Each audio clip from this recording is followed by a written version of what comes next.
Assalamualaikum warahmatullahi wabarakatuh.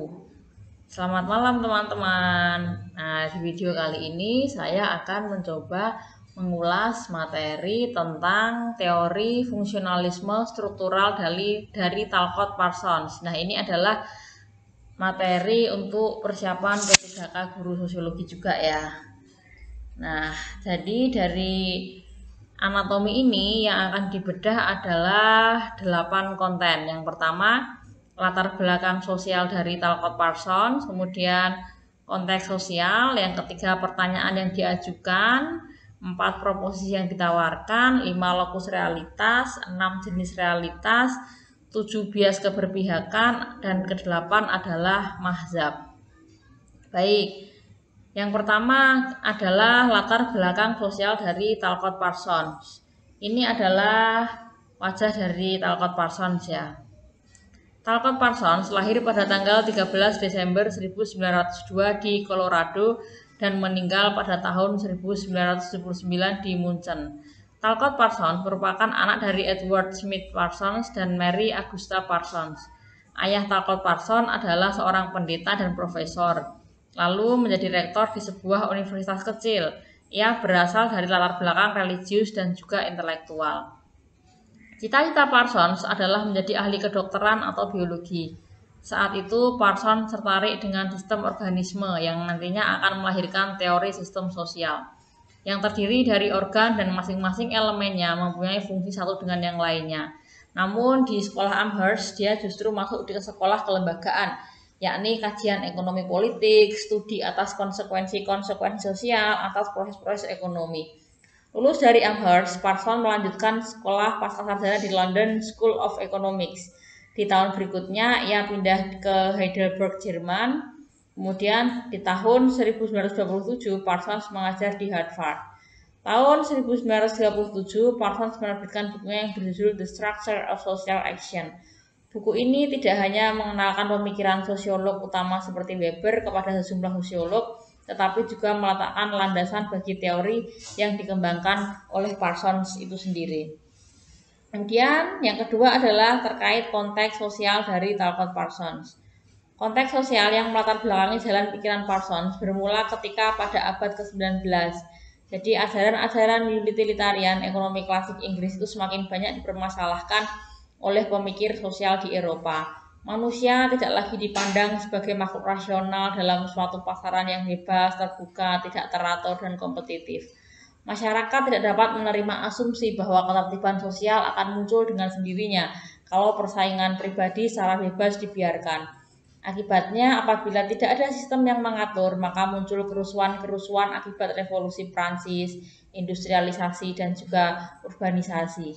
Hal inilah yang menjadi dasar adanya beberapa pemikir ilmu sosial yang memiliki latar belakang biologi, berusaha untuk menciptakan tertib masyarakat berdasarkan analogi organik. Berdasarkan konteks sosial tersebut, dapat dipahami bahwa Parsons dikenal karena teori-teori pasca perangnya tentang tatanan normatif, konstruksi bangunan teori akbar yang disebut fungsionalisme struktural. Jika ditelaah lebih lanjut, teori Parsons lebih merupakan upaya adaptif terhadap berbagai fenomena yang muncul di sekitar kehidupan Parsons, yaitu di Perang Dunia yang kedua. Kemudian, apa sih pertanyaan yang diajukan oleh Talcott Parsons itu? Jadi dalam teorinya, Parsons itu menganalogikan perubahan sosial dalam masyarakat seperti halnya pertumbuhan pada makhluk hidup. Komponen utama pemikiran Parsons adalah adanya proses diferensiasi. Parsons berpendapat bahwa setiap masyarakat tersusun dari sekumpulan subsistem yang berbeda berdasarkan strukturnya maupun berdasarkan makna fungsionalnya bagi masyarakat yang lebih luas.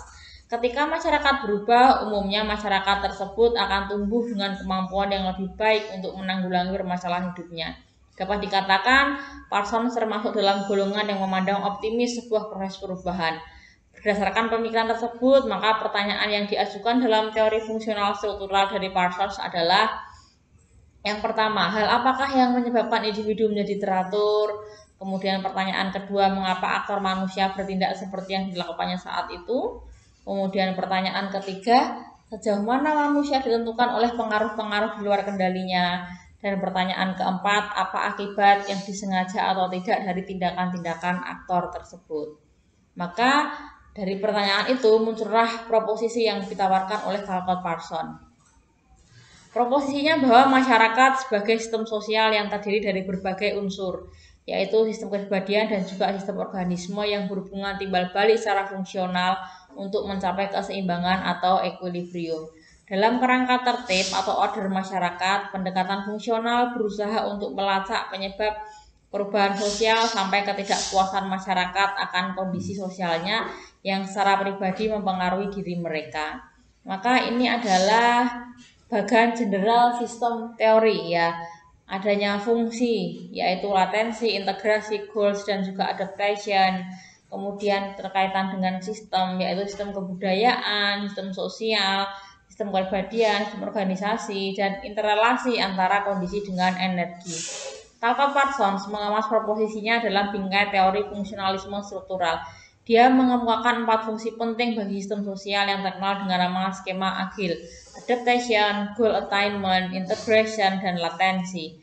Teori agil menjelaskan hierarki pengendalian sibernetika dalam bagian general sistem teori seperti di dalam bagian tersebut. Ini adalah penjelasan dari general sistem teori atau sering disebut sebagai teori agil. Yang pertama adalah adaptation, yaitu sistem harus menyesuaikan diri dengan lingkungan dan menyesuaikan lingkungan itu dengan kebutuhannya. Kemudian yang kedua adalah goal atau tujuan, mengacu pada masalah prioritas tujuan sistem dan menggerakkan sumber-sumber daya sistem untuk mencapainya.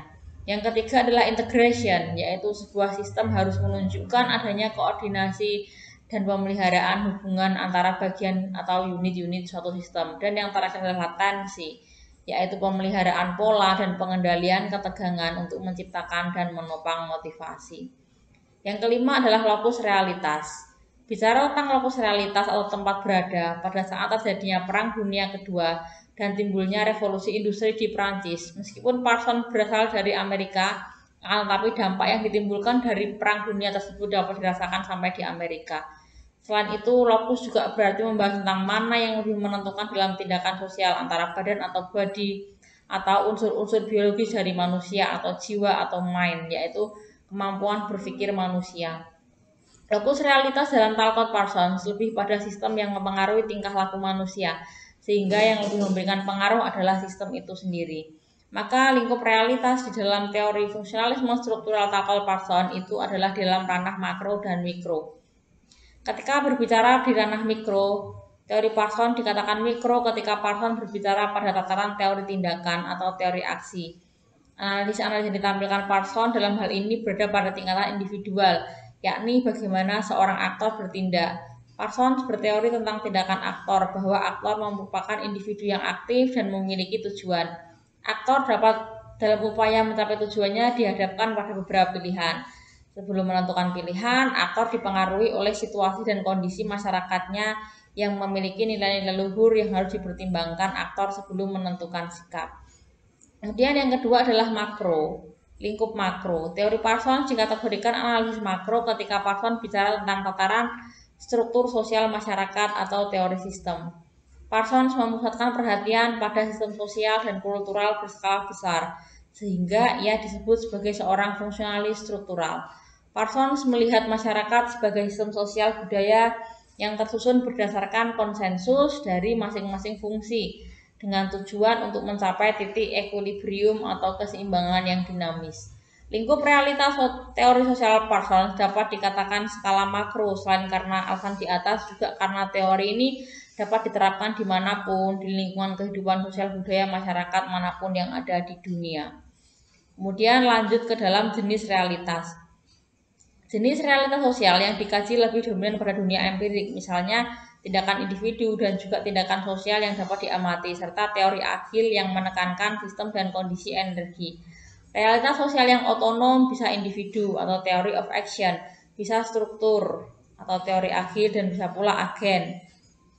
Dalam konteks teori of social action, of social and voluntaristic theory action. Jenis realitas yang ditampilkan Parsons merupakan realitas simbolik dan juga realitas empirik. Nah, realitas simbolik itu apa? Realitas simbolik itu bukan realitas yang nampak. Keberadaannya akan terasa ketika masing-masing bagian bersatu dan menjalankan fungsinya masing-masing sebagai satu kesatuan sistem. Sistem-sistem ini kemudian dianalisis oleh Parsons yang kesemuanya dicarikan satu benang merah. Untuk sampai pada simpulan bahwa untuk mencapai titik equilibrium masing-masing harus bergerak menuju ke arah konsensus sosial. Ketika ini sudah tercapai, maka keteraturan sosial akan terwujud. Parsons menambahkan bahwa tindakan aktor bersifat voluntaristik. Sifat voluntaristik berarti bahwa ada rasa sukarela, ikhlas, tulus, dan senang hati dari individu dalam bertindak untuk mengadaptasikan tindakannya agar sesuai dengan sistem sosial budaya di mana individu tersebut hidup. Ini adalah realitas simbolik. Kemudian yang ketujuh tentang bias keberpihakan. Teori fungsional Parsons mengandung bias keberpihakan pada mazhab Galilean karena dipengaruhi dari pemikiran Durkheim, Weber, dan juga Spencer. Maka dia bias keberpihakannya ke dalam Durkheim dan juga Weber. Keberpihakan dalam menganalisis teorinya yaitu berdasar pada yang pertama nilai, yang hanya melihat masyarakat dari nilai harmoni, namun melupakan nilai konflik. Sebenarnya konflik adalah gejala yang serba hadir karena selalu ada dalam masyarakat. Yang kedua adalah kepentingan yang cenderung membenarkan situasi yang ada seperti kejahatan, kemiskinan, pelacuran, dan sebagainya. Karena segala sesuatu yang ada berarti memiliki fungsi. Kemudian yang ketiga adalah power.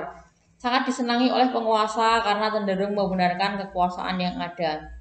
Kemudian status ilmu sosial dalam kaitan dengan ilmu alam yang mengikuti kaidah hukum alam yang self-regulate ke arah terciptanya equilibrium dan homeostatis. Kemudian yang terakhir adalah mazhab, ya. Mazhab di dalam teorinya Talcott Parsons ini adalah condong ke Galilean dan juga Kartesian karena kajian Parsons mengenai masyarakat dilakukan secara saintifik. Parsons mencoba menganalogikan kehidupan sosial dengan organisme tubuh manusia. Sistem sosial budaya masyarakat terdiri atas kepala, badan, tangan, jari, kemudian kaki, jari-jari kaki, dan seterusnya yang semuanya itu memiliki peran dan fungsinya masing-masing. Ini adalah sumber yang saya ambil. Kemudian sekian. Nah, terima kasih. Semoga dapat memberikan gambaran bagi teman-teman yang akan mempersiapkan P3K Guru Sosiologi. Dalam hal ini yang dibahas adalah Talcott Parsons, ya, teori fungsional struktural. Semoga bermanfaat. Terima kasih. Wassalamualaikum warahmatullahi wabarakatuh.